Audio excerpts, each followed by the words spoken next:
London. Chapter 1.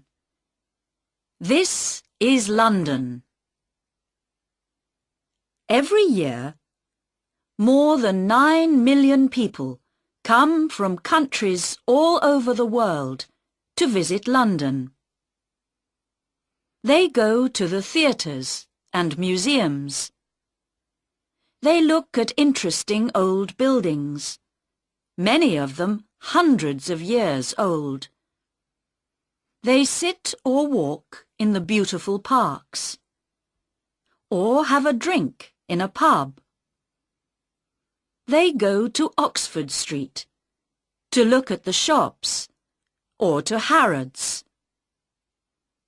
2 million visitors go to the Tower of London. 1 million more go to see St. Paul's Cathedral. Yes, London is a big and beautiful city, with lots to see and do. But how did it all begin?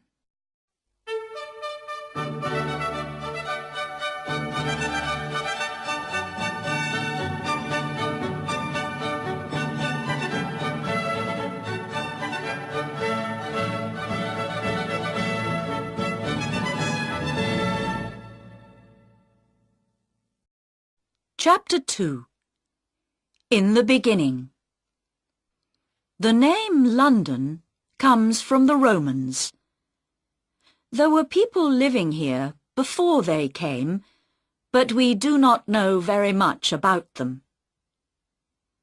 The Romans came to England in AD 43.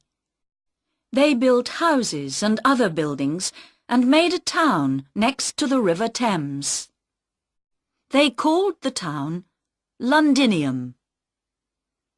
They built a bridge over the river, and ships came up to Londinium from the sea. The town got bigger and bigger. Important new buildings went up, and you can see some of the Roman city wall today, near the Museum of London.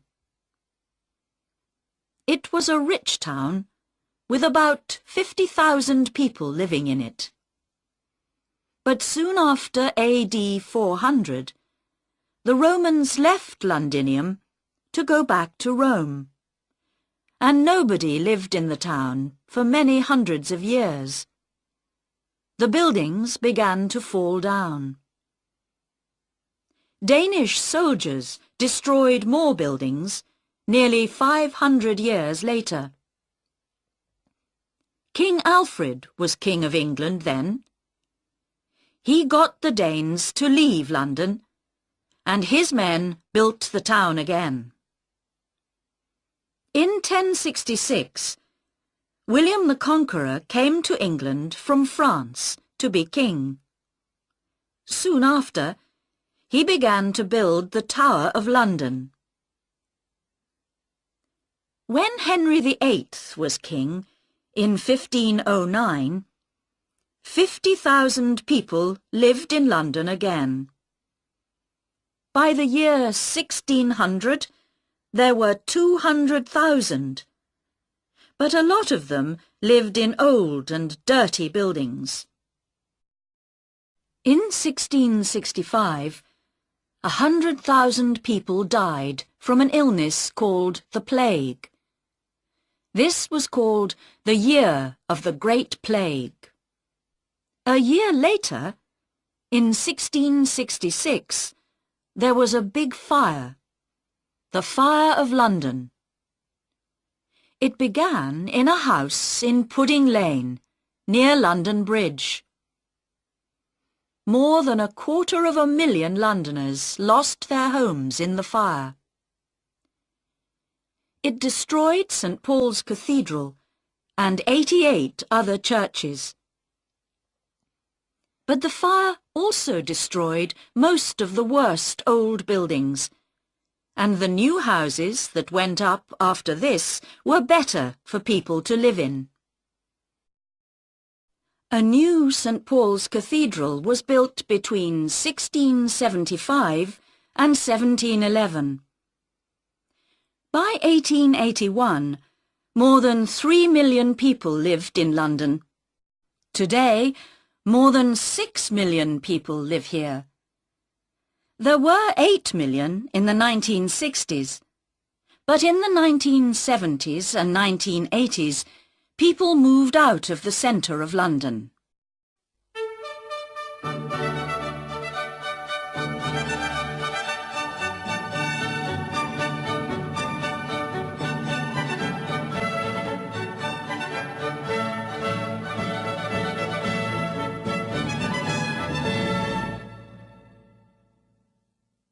Chapter 3.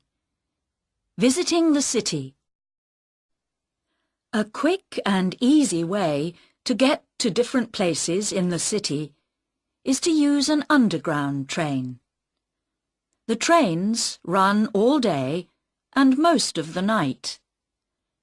Buy your ticket before you get on the train.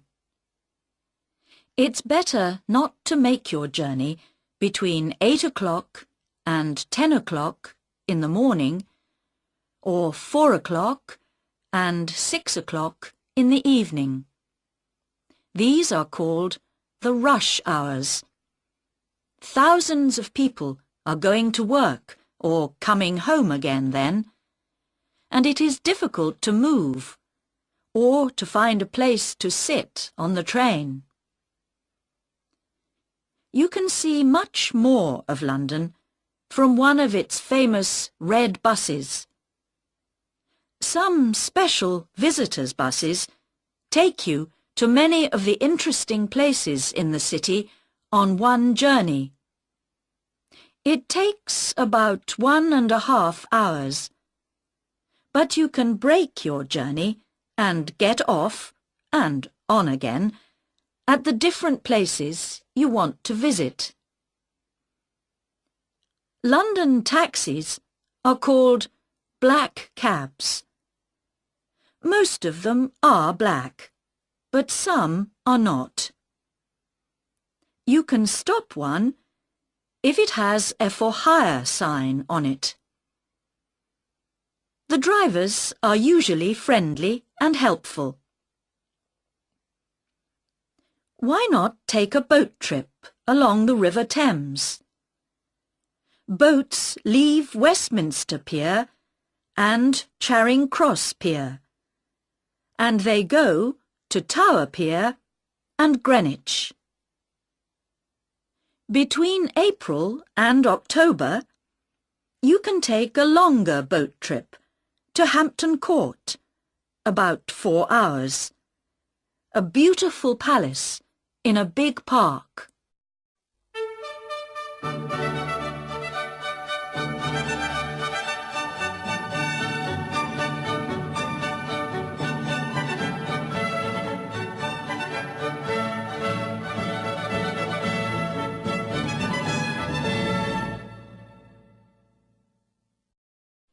Chapter 4.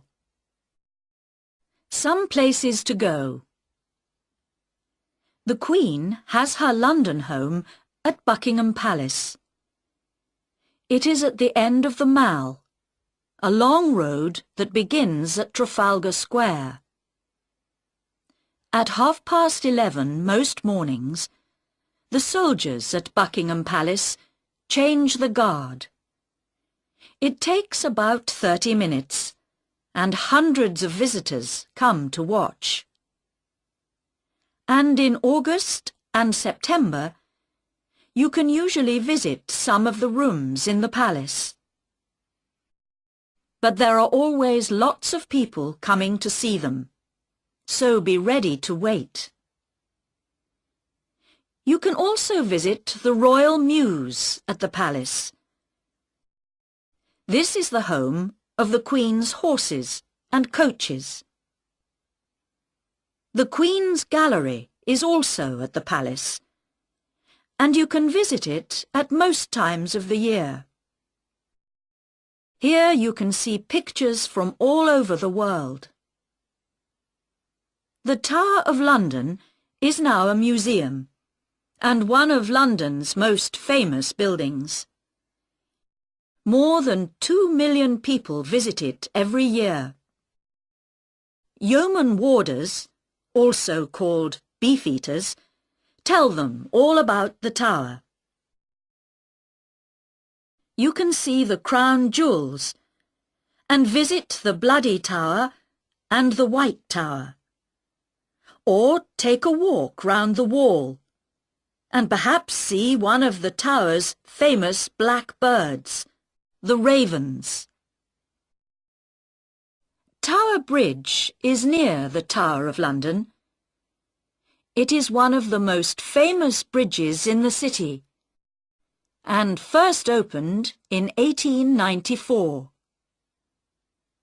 St. Paul's Cathedral is not far away, on Ludgate Hill. It was built by Sir Christopher Wren after the Fire of London. Wren built more than 50 London churches. Visitors can go up to the Golden Gallery to look across London.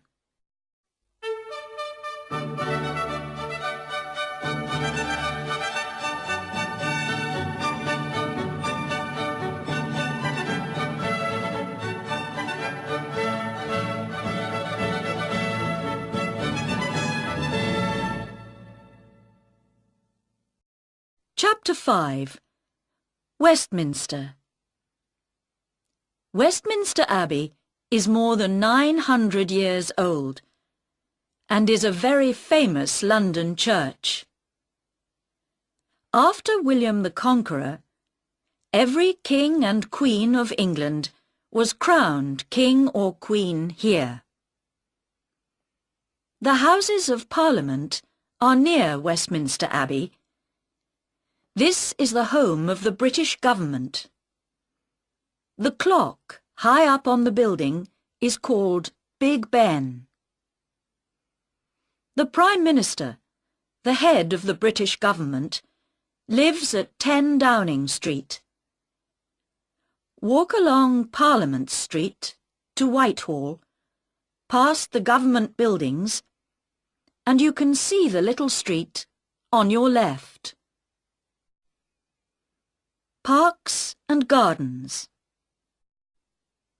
When you are tired of looking at buildings, you can sit or walk in one of London's beautiful parks. Hyde Park has a lake in the middle called the Serpentine, and you can take a boat out on the water. It is a good place to get away from the crowds and the noise of the city. You can listen to the speakers at Speaker's Corner near Marble Arch. People from all over the world come and speak here. You can ask a speaker some difficult questions if you like, or you can stand on a box and speak to some of the listeners. Kensington Gardens is next to Hyde Park. Here you can see the statue of Peter Pan, the famous boy in the children's story Peter Pan by J.M. Barrie. Regent's Park is the home of London Zoo. The zoo has thousands of birds and animals from all over the world. There is also a theatre in the park. On a summer's evening, you can sit out under the night sky and watch a play by William Shakespeare, England's most famous writer. St. James's Park is next to the Mall. It is smaller, but many people think it is more beautiful.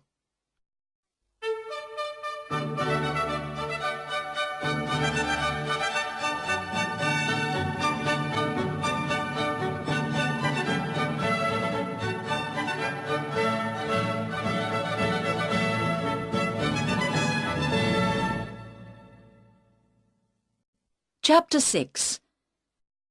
Shops and Eating. The most famous shop in London, some people say the most famous in the world, is Harrods in Knightsbridge. It opened in 1849. Oxford Street has many big shops: Selfridges, Marks and Spencer, John Lewis, Debenhams. There are always lots of people looking at the shops here, but at Christmas, thousands more people come to see the wonderful Christmas lights and to buy things for their friends and family for Christmas. Charing Cross is famous for its bookshops. There are lots of them, and they sell old and new books. One of the oldest and most famous is Foyle's. It has thousands of books, but it can sometimes be very difficult to find the book you want. Covent Garden was once a big food market, but now it has lots of small shops and cafes, and there are street performers to watch. There are two very famous markets in London.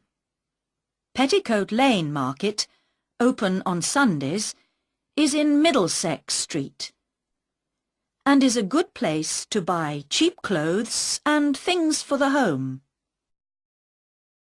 At the market in Portobello Road, open on Saturdays, you can buy old clocks, old chairs and tables, and hundreds of other things.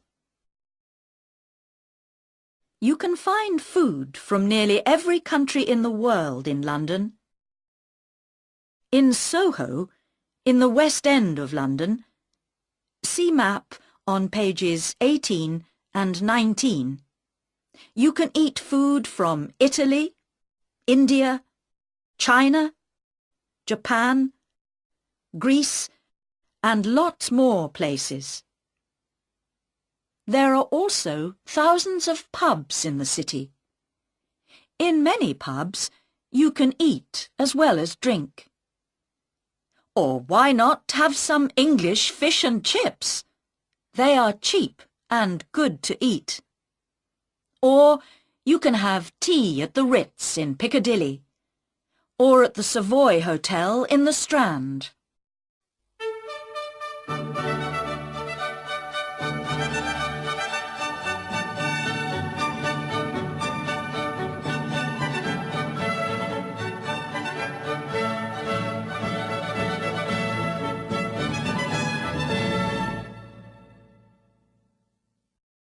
Chapter 7. Going Out. Theatres and Music. London's West End has some of the best theatres in the world, so tickets can be expensive. Go in the afternoon. It is often cheaper. There is something for everybody.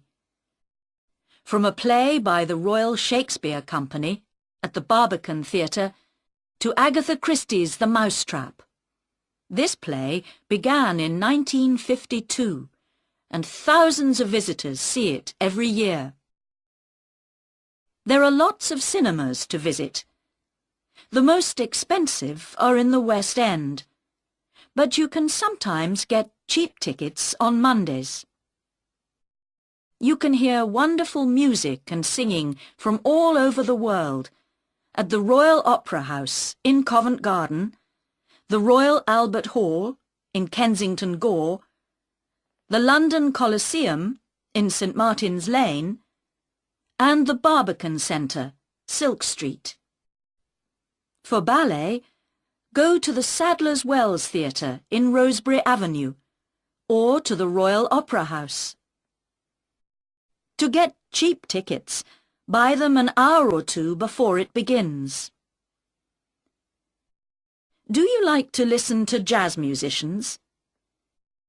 You can hear some of the best at Ronnie Scott's Club in Frith Street, or at the Bull's Head Barns at Barnes Bridge, or at 100 Club at 100 Oxford Street. Sport. Some of the most famous English football clubs are in London. You can see Arsenal play at Arsenal Stadium, Avenel Road, N5. Chelsea play at Stamford Bridge, Fulham Road, SW6. And Tottenham Hotspur play at White Hart Lane, High Road, N17. To watch the very English game of cricket, go to Lord's Cricket Ground in St John's Wood, NW8. This is the home of cricket for most English people.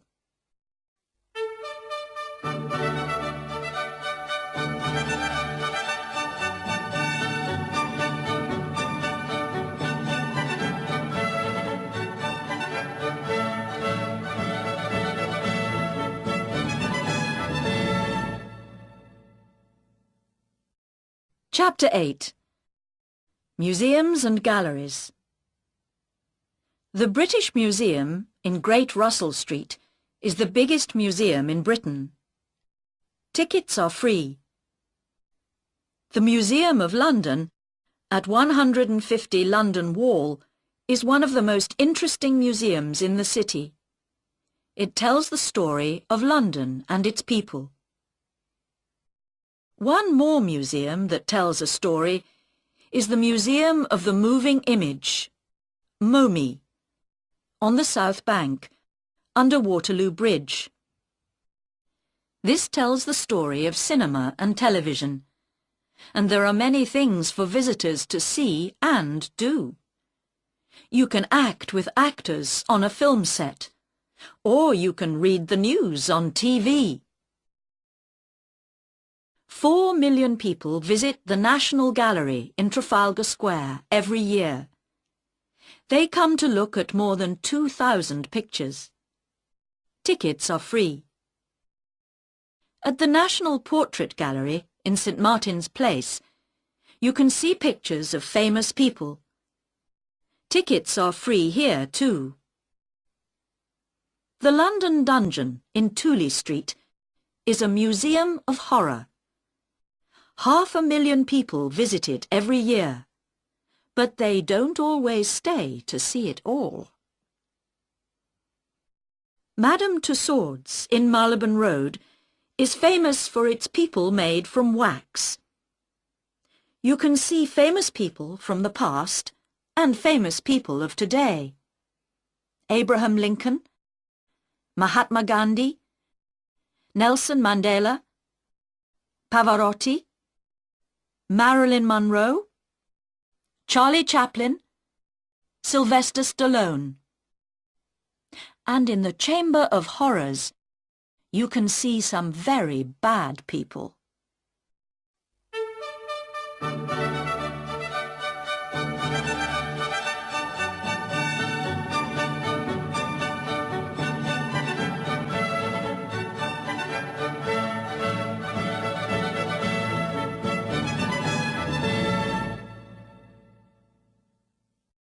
Chapter 9. Places and Parades. The City. Londoners often talk about the city. See map on pages 18 and 19. They are talking about the oldest part of London, the home of the Bank of England, and many other big offices. About 5,000 people live in the city, and at weekends it feels empty.